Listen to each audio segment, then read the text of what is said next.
4 hari pasca Lebaran, Terminal Malengkeri Makassar, Jalan Malengkeri, Kecamatan Tambalate, Kota Makassar, sepi dari aktivitas arus balik pemudik.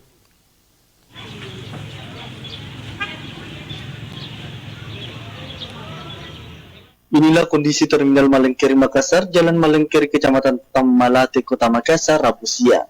Terlihat sepi dari aktivitas arus balik tanpa hanya mobil angkutan umum yang keluar masuk terminal.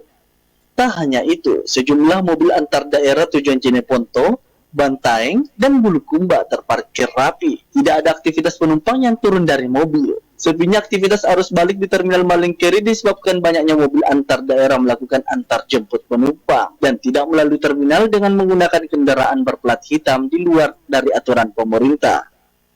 Akibat tidak ada aktivitas arus balik membuat para sopir dalam terminal akui mengalami kerugian. Rusmawan Dirara, Slebes TV.